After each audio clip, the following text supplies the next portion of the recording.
What's going on, y'all? Welcome to the Friday. You know what? I almost just said the Monday Night Raw review.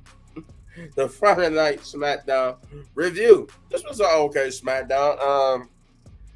There was one glaring problem with this episode, and I'll get to that in a minute. But obviously, this is the first SmackDown since SummerSlam. Forgive me, I haven't been. If you wonder why I haven't been making videos all week, it's been a slow week, and plus, since it was a slow week, I'm gonna take a time off. I've been I had a little bit of a head cold, but I'm getting over it a little bit. As you can see, my voice is coming back to me. My voice was going out because of all that hollering I was doing at SummerSlam. But I digress. They did do a recap of SummerSlam and whatnot, and then we got the Cody Rhodes promo where he came out to talk about the future.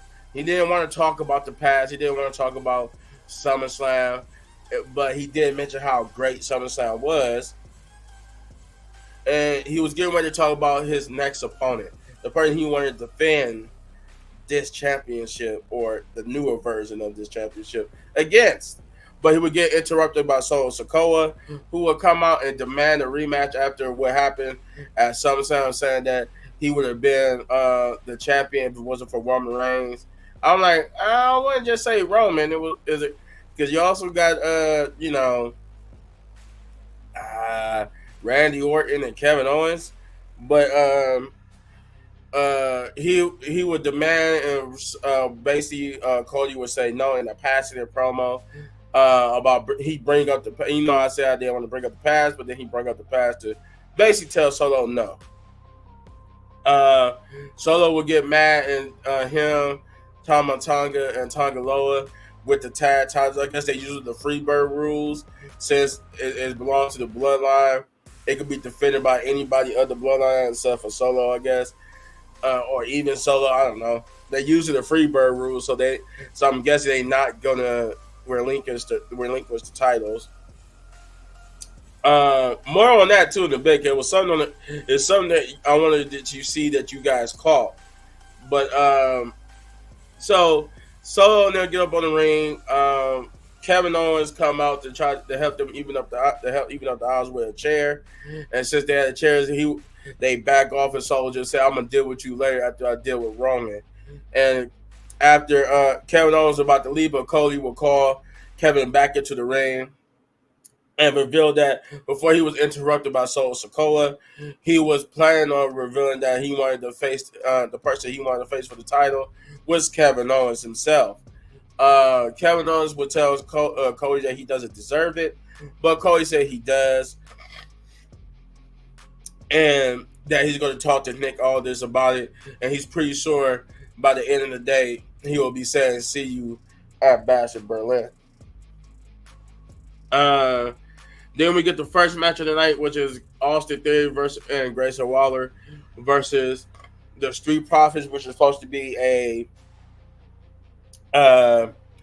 tag team like tournament, like number one contenders match, because it's like two tag teams. They eliminate each other to see who gonna face each other next week to determine the number one contenders to the Bloodlines tag team titles.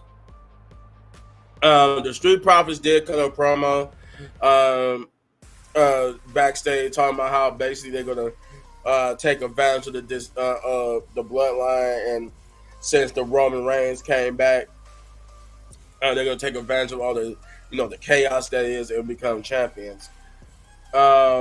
They had a good tag team match with Austin Theory and Grayson Waller. It was very entertaining. It was a good way. Yeah, it was a good way. I want to say okay. It was better than okay, so it was a good way to start off Smackdown. Though I wish the match was longer, because I think it was only like 5 or so minutes, like 5 to 6. Yeah, 5 to 6, 7 at best. But the Street Profits would get the victory, and then we would cut to a backstage promo where Cody Rhodes talking to Nick Aldis, and Kevin Owens trying to basically stop them from giving him the championship match because he really does feel like he doesn't deserve it. And Cody Rhodes was basically making his point about why Kevin deserved it, and Kevin was trying to say he didn't, make his point why he don't.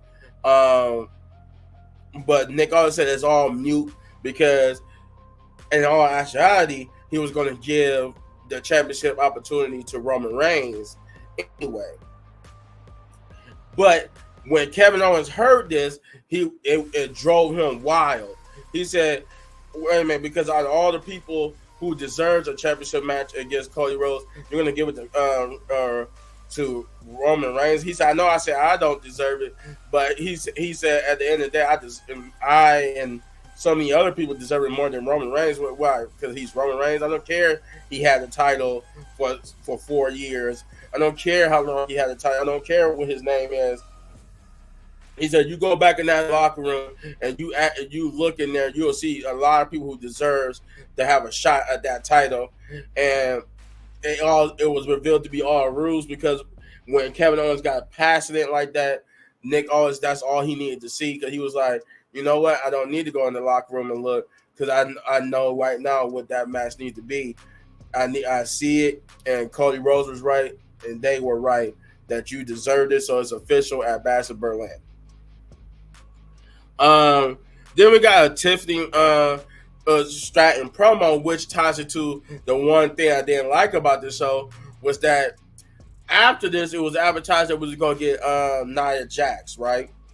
But we didn't get Nia Jax. We just got like a recap of what happened, like a little video recap of what happened at SummerSlam. We didn't even get Bayley on this show. So no Bayley, no Nia, just Tiffany. Eventually, we just got backstage with Tiffany doing this preparation for her celebration that was advertised for next Friday. I'm like, wait a minute. So the first Friday, all this stuff that happened on SummerSlam, and the first Friday after Friday Night SmackDown after SummerSlam, you don't even schedule your new women's champion to be on there. Great start, Triple H, to this. A great start to her reign. We can't even get her on the show on the first SmackDown. She's not even that important.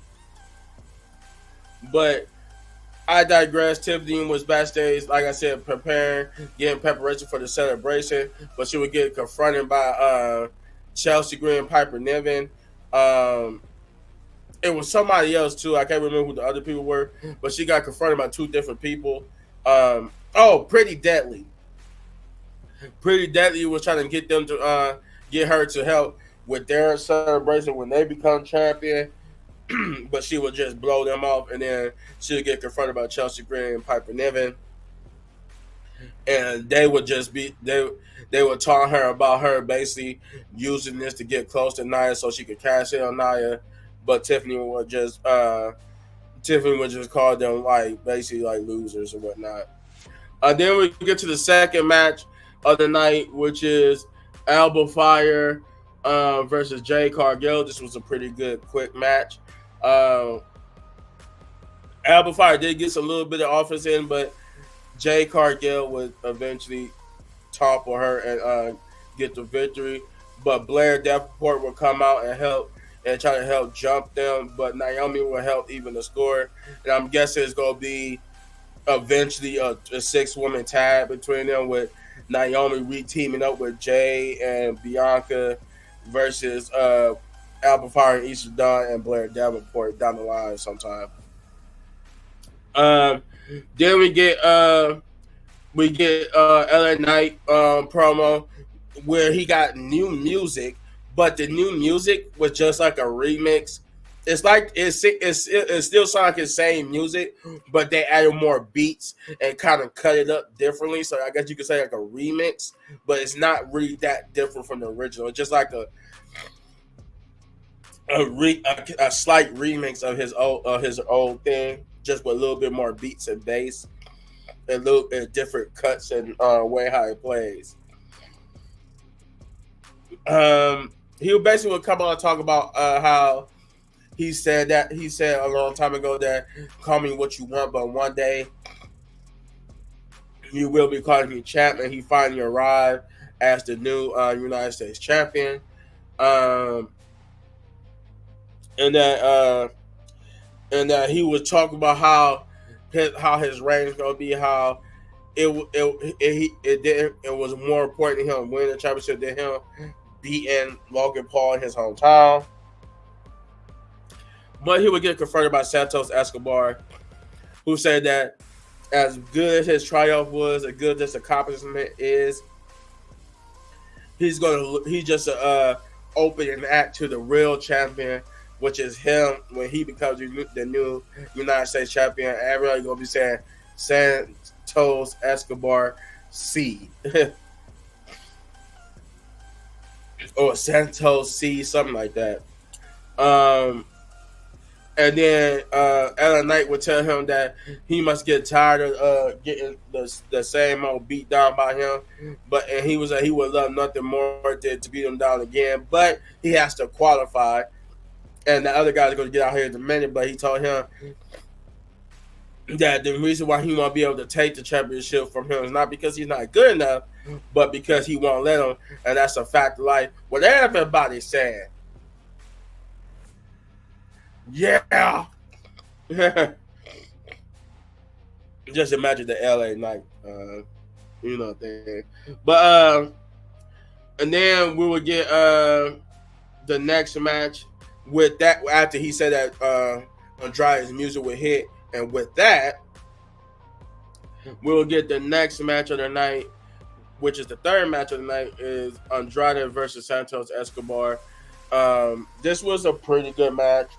Of course, it was going good up until Carmelo Hayes would interfere and basically try to screw Andrade over, but it was like he still got the upper hand for a minute.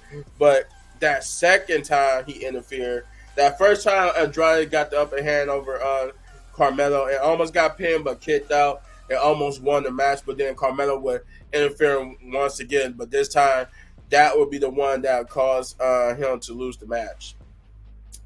And Santos will be your new number one contender to LA Knight's United States Championship.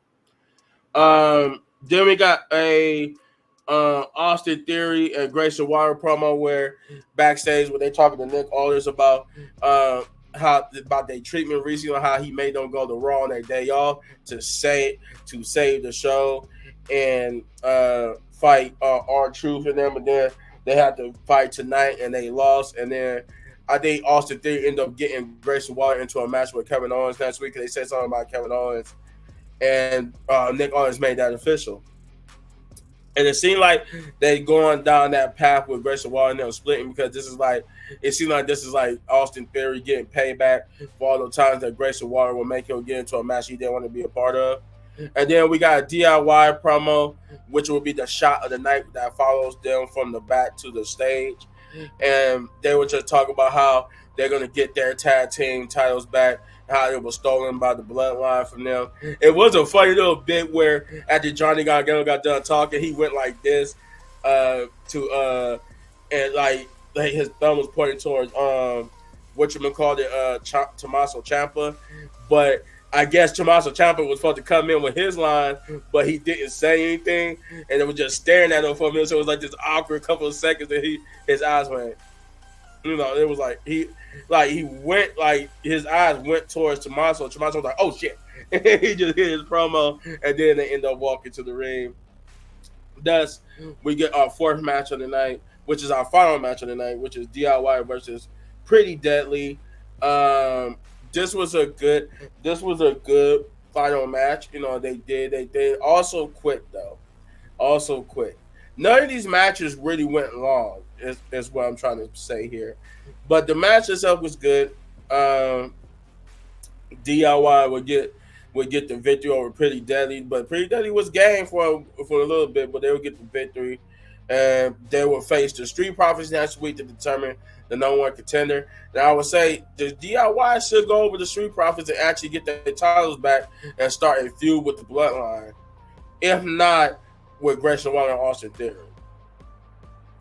Then we get a Bloodline promo backstage where Solo is informed by Tama Tonga and Tonga Loa that they looked everywhere, but Roman isn't here yet.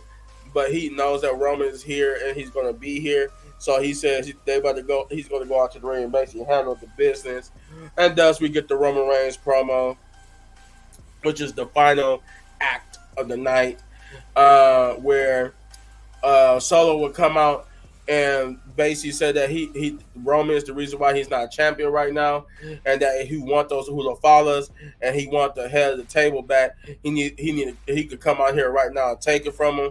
Thus Roman Reigns' music hit, and then a brawl basically would start where he was saying I think because he's saying Tonga Low after them, and Roman Reigns would just beat them down. He would fight with Solo and basically hit a Superman punch and was about to spear Solo, but Solo would get pulled out of the ring and they would jump. He would get the Udo followers and they would jump Tama and then would jump Roman Reigns. So he had the upper hand for a minute, but Roman Reigns would then get the upper hand, beat them with a chair, and while Solo Sikoa is up at the ramp watching and telling him that if he want this, if he want the head of the table, you got to come take it to end the show. But there was also a moment in that segment too. I like to mention that Roman almost picked up the Udo followers, and you could tell that's what he wants. He want the Udo followers back so he could be official head of the table again. But like I said, they ended the show with Solo basically telling Roman that if he want those Udo followers in his position back, he got to come and take it. This was an okay Friday Night Smackdown, nothing too special. The Roman Reigns promo was kind of a typical promo, so it was a little bit of a letdown considering that he didn't really cut a promo. It was mostly just Solo, and then it was just a brawl. There was the fact that not Nia nor Bailey was on the show. Overall, to me, it was just an above average viewing, so I'm going to give it a 6 out of 10 big ups. But you let me know in the comments down below what you thought, and if you enjoyed my review of this, you hit this button right here for all of my WWE reviews. And if you enjoyed the video so much and want to support the channel, all you gotta do is hit that like, subscribe, share, hit that notification button, because we're trying to get to 10,000 subscribers, and I need your guys' help for that. And as always, if you want these videos for more of my amazing content, but don't go anywhere because I got more videos coming your way. Peace.